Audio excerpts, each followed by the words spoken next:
গ্রাহক ও শুভানুধ্যায়ীদের সম্মানে ইফতার মাহফিলের আয়োজন করেছে কর্ণফুলী গ্রুপ লিমিটেড। 17 মার্চ মঙ্গলবার মাহে রমজানের 27তম দিনে কুমিল্লা ক্লাবে এই ইফতার মাহফিল অনুষ্ঠিত হয়।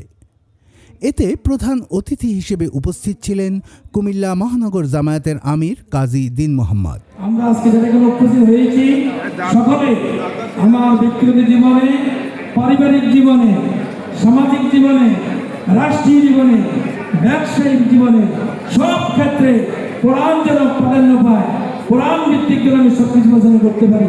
মহান আল্লাহ তাআলার কাছে এই তৌফিক। বিশেষ অতিথি হিসেবে উপস্থিত ছিলেন কুমিল্লা মহানগর জামায়াতের সেক্রেটারি মাওলানা মাহবুবুর রহমান, কুমিল্লা ক্লাবের সহসভাপতি ও গোল্ড সিলভার হোমসের স্বত্বাধিকারী মোহাম্মদ ফারুক আহমেদ, সাবেক সিটি কাউন্সিলর মোশাররফ হোসেন প্রমুখ। অনুষ্ঠানে মূল বক্তব্য উপস্থাপন করেন কর্ণফুলী গ্রুপের ব্যবস্থাপনা পরিচালক মোহাম্মদ মুজিবুর রহমান ভূঁইয়া। অনুষ্ঠান সঞ্চালনা করেন কর্ণফুলী গ্রুপ লিমিটেডের মহাব্যবস্থাপক ফয়েজ আহমেদ।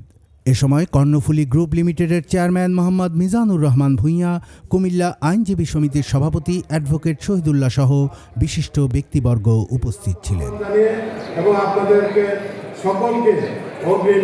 কুমিল্লার কাগজ নিউজ ডেস্ক।